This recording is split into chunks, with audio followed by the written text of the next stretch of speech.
आज की इस क्लास में हम द मेसोलिथिक एज के बारे में डिस्कस करेंगे।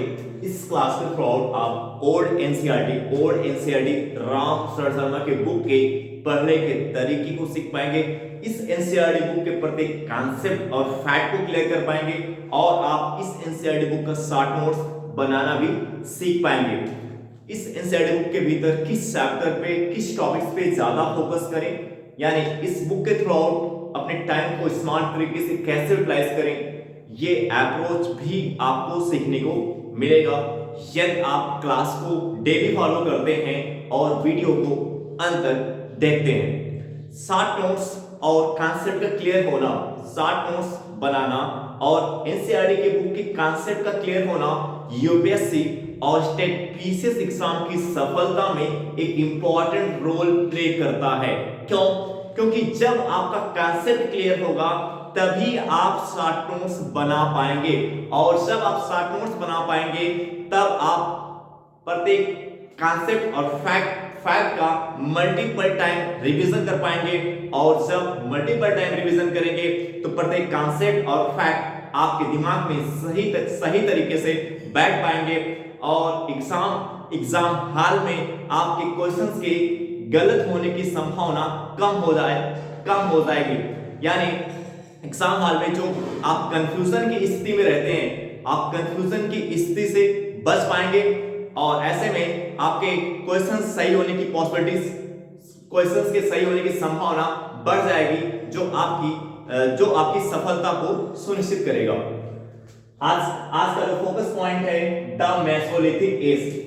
यदि मेसोलिथिक एज की बात करें तो मेसोलिथिक एज की जो टाइमलाइन है वो 9000 बीसी से 4000 बीसी के बीच, यानी मध्य पसाड़ी द मेसोलिथिक एज की जो टाइमलाइन है वो ईसा पूर्व 9000 से ईसा पूर्व किसके बीच माना जाता है? 4000 ईसा पूर्व के बीच। इस फेज में, इस टाइमलाइन में, इस फेज में आपको क्लाइमेटिक चेंज देखने को मिलता है। इस टाइमलाइन में आपको क्लाइमेटिक चेंज देखने को मिलता है। इस क्लाइमेटिक चेंज के अंतर्गत देखें तो जो क्लाइमेट है, जो द मेसोलिथिक एज की जो क्लाइमेट है वो क्या है? वार्म हो जाती है और रेनी हो जाती है। तो मेसोलिथिक एज में जो क्लाइमेटिक चेंज आपको देखने को मिल रहा है, मेसोलिथिक एज में जो क्लाइमेटिक चेंजेस आपको देखने को मिल रहा है उसके थ्रू आप देखेंगे कि जो द मेसोलिथिक एज का जो क्लाइमेट है वो क्या हो गया? वार्म हो गया और क्या हो गया? रेनी हो गया, यानी सफिशिएंट मात्रा में, यानी पर्याप्त मात्रा में वर्षा होने लगी। यानी मेसोलिथिक एज में जो वर्षा है वो पर्याप्त मात्रा में होने लगी।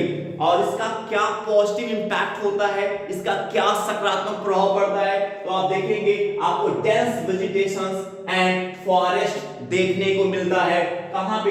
द मेसोलिथिक एज में आपको डेंस वेजिटेशंस एंड फॉरेस्ट देखने को मिलता है। ऐसा क्यों? क्योंकि इस फेज में द मेसोलिथिक एज में जो क्लाइमेटिक चेंज है इसके थ्रू आप देख रहे हैं कि जो क्लाइमेट है वार्म हो जा रहा है, रेनी हो जा रहा है, यानी सफिशिएंट मात्रा में पर्याप्त मात्रा में वर्षा होने लगती है मेसोलिथिक एज में। और इसका सकारात्मक प्रभाव क्या पड़ता है कि आपको डेंस वेजिटेशंस एंड फॉरेस्ट आपको मेसोलिथिक एज में देखने को मिलता है। अब यूपीएससी एग्जाम में क्वेश्चंस कैसे बन सकता है? यूपीएससी प्रीलिम्स एग्जाम में इस पॉइंट को आधार बना करके क्वेश्चंस कैसे पूछा जा सकता है? तो आप देख रहे हैं कि मेसोलिथिक एज में आपको डेंस वेजिटेशंस एंड फॉरेस्ट देखने को मिल रहा है। अब एक स्टेटमेंट आपके सम्मुख आता है कि मेसोलिथिक एज की जो क्लाइमेटिक चेंज है, मेसोलिथिक एज का जो क्लाइमेट है वो क्या हो जाता है? वार्म हो जाता है और रेनी हो जाता है। आपके सम्मुख एक स्टेटमेंट आता है कि जो मेसोलिथिक एज है, इस मेसोलिथिक एज की जो क्लाइमेट है वो वार्म हो जाता है और क्या हो जाता है? रेनी हो जाता है। तो स्टेटमेंट क्या होगा? सही होगा।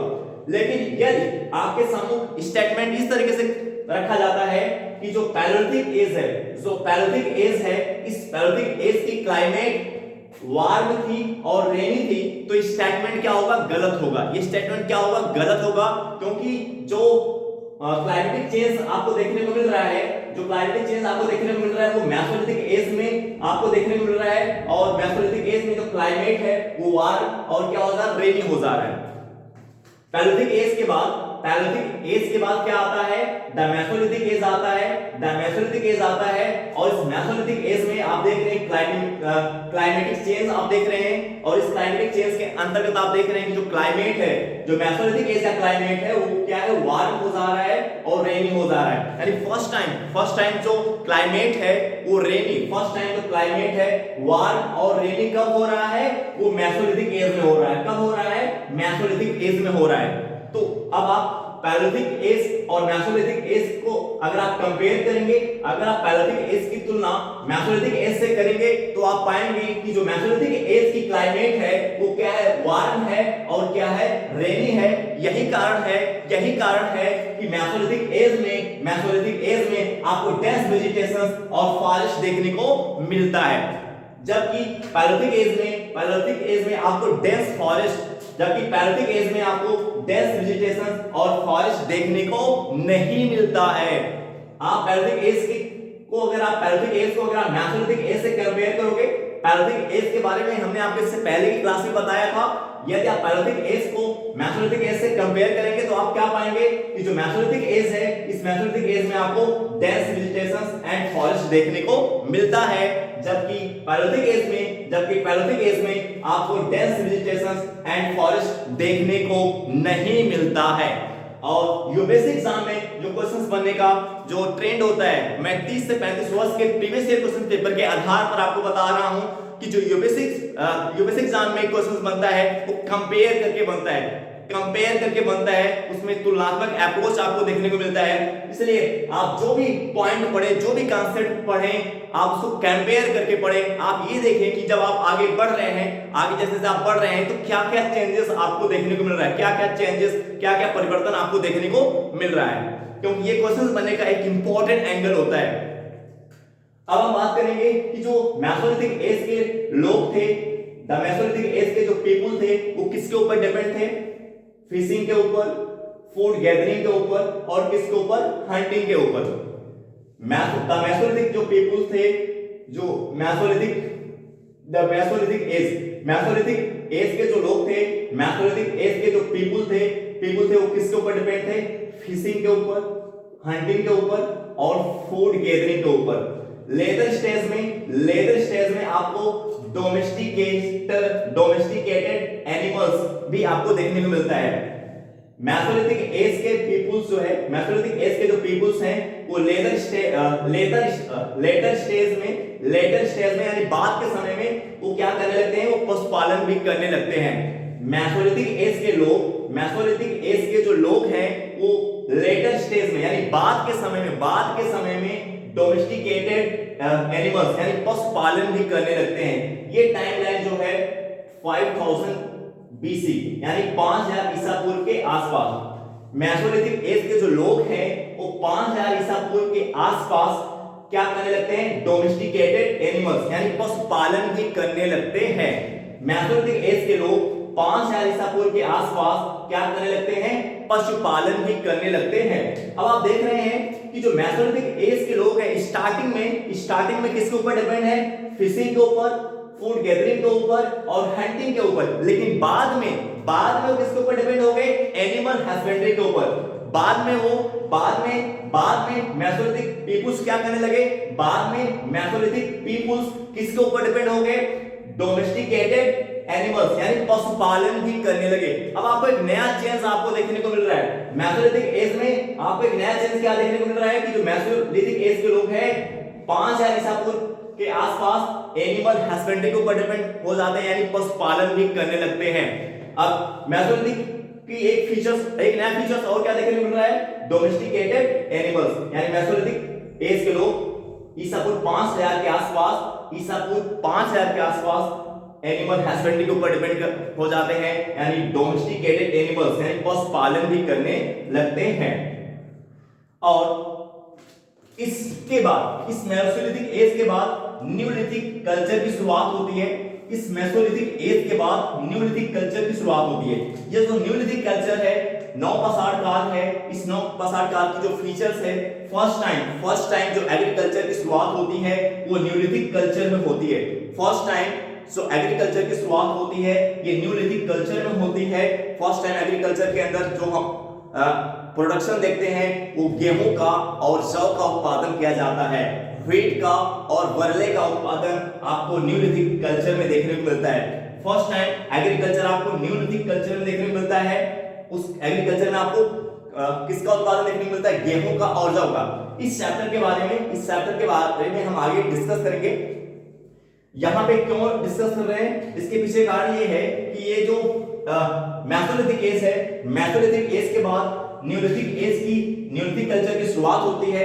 यही कारण है कि ये जो मेसोलिथिक एज है इसको हम ट्रांजिशनल फेज के नाम से जानते हैं। इस मेसोलिथिक एज को हम ट्रांजिशनल फेज के नाम से जानते हैं। मोस्ट इंपॉर्टेंट एंगल है क्वेश्चन पढ़ने का, ये जो आपका मेसोलिथिक एज है इसको हम ट्रांजिशनल फेज के नाम से क्यों जानते हैं? क्योंकि पैलेथिक एज के बाद किसकी शुरुआत होती है?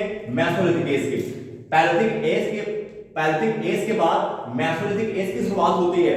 और यहाँ पे आप जो देख रहे हैं कि जो मेसोलिथिक एज के लोग फिशिंग के ऊपर, हंटिंग के ऊपर और फूड गैदरिंग के ऊपर जो डिपेंड थे, यही फीचर पैलेथिक एज के भी है। यानी पैलेथिक एज के लोग भी किसके ऊपर डिपेंड थे? फिशिंग के ऊपर, हंटिंग के ऊपर और फूड गैदरिंग के ऊपर डिपेंड थे। यानी जो पैलेथिक एज में आपको हंटिंग देखने को मिलता है, फिशिंग देखने को मिलता है, फूड गैदरिंग देखने को मिलता है, और यही आपको मेसोलिथिक एज में भी देखने को मिलता है। यानी जो पैलेथिक एज में जो चीजें चल रही थी, जो पैलेथिक एज की फीचर था, जो पैलियोलिथिक एज का फीचर था, वही फीचर्स आपको मेसोलिथिक एज में भी देखने को मिलता है, जैसे फिशिंग, हंटिंग और फूड गैदरिंग।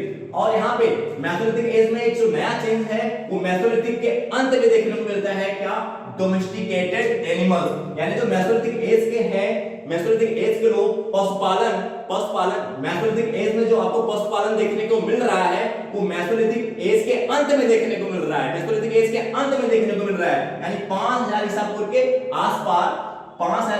के आसपास आपको डोमेस्टिकेटेड एनिमल्स यानी पशुपालन आपको मेसोलिथिक एज में देखने को मिल रहा है। लेकिन स्टार्टिंग पॉइंट पे शुरुआती चरण में मेसोलिथिक एज के लोग फिशिंग के ऊपर, हंटिंग के ऊपर और फूड गैदरिंग के ऊपर ही डिपेंड थे। शुरुआती चरण में मेसोलिथिक एज के लोग फिशिंग, फूड गैदरिंग और हंटिंग के ऊपर डिपेंड थे। जो किसकी विशेषता थी?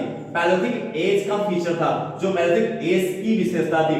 यानी जो विशेषता पैलेथिक एज की थी, जो विशेषता पैलेथिक एज की थी, यानी हंटिंग, फिशिंग, फूड गैदरिंग, यही आपको मेसोलिथिक एज में भी देखने को मिलता है। यही कारण है कि इस मेसोलिथिक एज को हम ट्रांजिशनल फेज के रूप में जानते हैं। क्योंकि यही कारण है कि मेसोलिथिक एज को हम ट्रांजिशनल फेज के रूप में जानते हैं। क्यों जानते हैं? क्योंकि पैलेथिक एज के बाद मेसोलिथिक एज की शुरुआत होती है, और मेसोलिथिक एज के बाद न्यूलिथिक कल्चर की शुरुआत होती है, और मेसोलिथिक एज के कई फीचर्स आपको न्यूलिथिक कल्चर में भी देखने को मिलते हैं, जैसे एनिमल हस्बेंड्री। न्यूलिथिक कल्चर में भी आपको एनिमल हस्बेंड्री देखने को मिलते हैं। एक प्रकार से आप कह सकते हैं कि जो मेसोलिथिक एज है ये न्यूलिथिक कल्चर के डेवलपमेंट के लिए, विकास के लिए एक बैकग्राउंड, एक पृष्ठभूमि को तैयार करता है।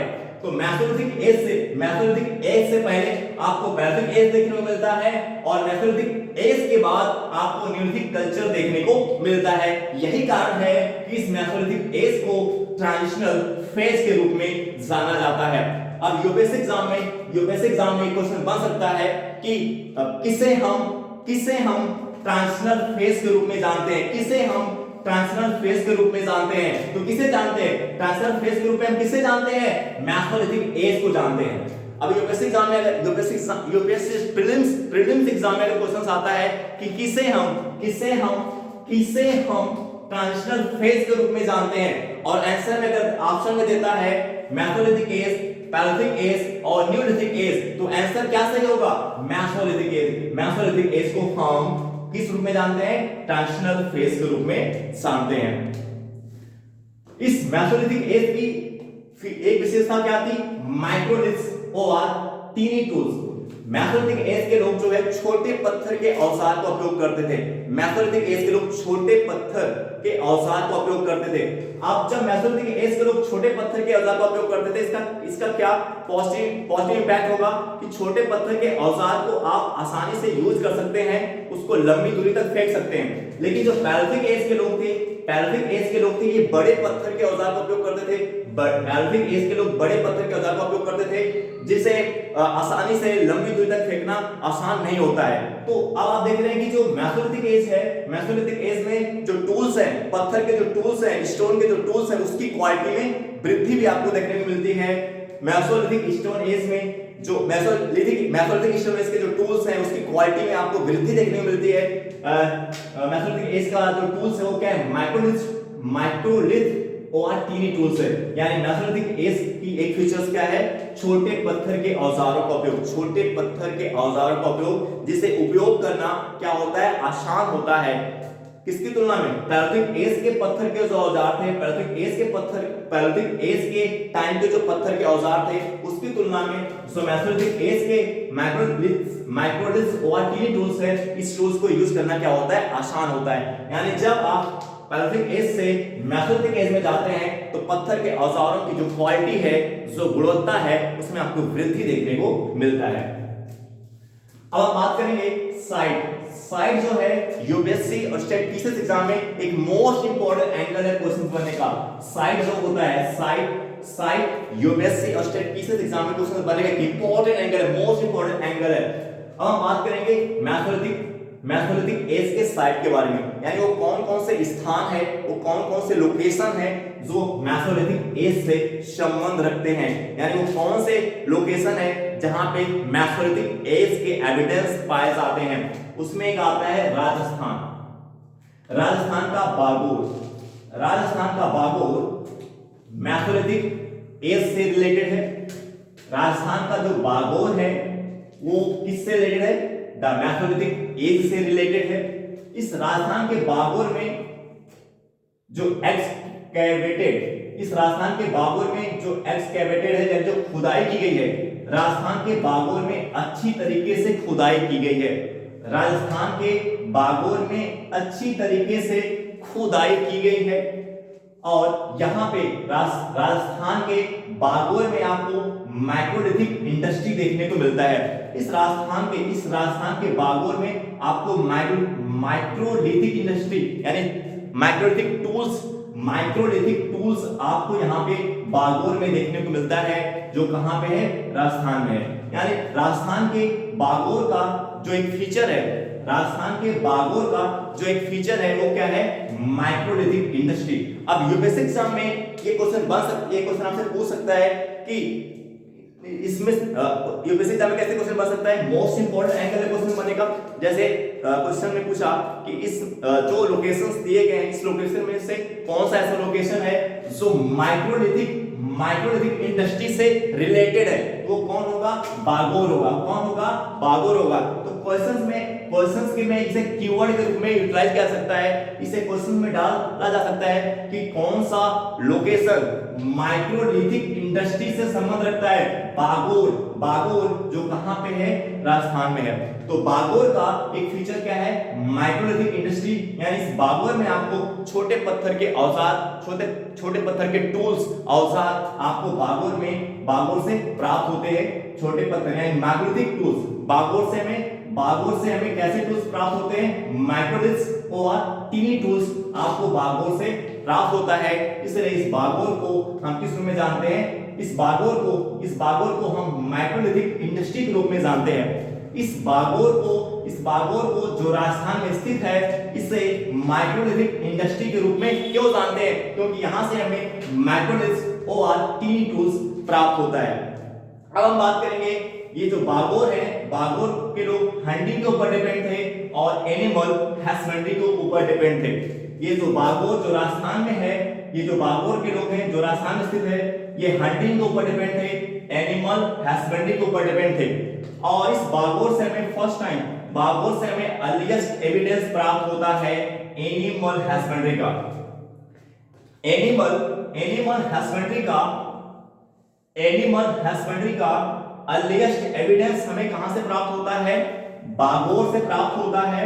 और आदमगढ़ से प्राप्त होता है जो मध्य प्रदेश में स्थित है। यूपीएससी स्टेट पीसीएस एग्जाम में इस एंगल से क्वेश्चन पूछा जा चुका है कि वो कौन सा साइट है जहां से आपको अर्लीस्ट एविडेंस एनिमल हस्बेंड्री का प्राप्त होता है। वो एक है आदमगढ़ जो मध्य प्रदेश में स्थित है, और एक है बागोर जो राजस्थान में स्थित है। वो कौन सा साइट है, वो कौन सा स्थान है, वो कौन सा लोकेशन है जहां से आपको अर्लीस्ट एविडेंस एनिमल हस्बेंड्री का प्राप्त होता है। दो लोकेशन है, एक है बागोर जो राजस्थान में स्थित है, और एक है आदमगढ़ जो मध्य प्रदेश में स्थित है। आई होप दैट ये क्लास आपको समझ में आई होगी। अब आपसे नेक्स्ट वीडियो मिलेंगे। Okay bye.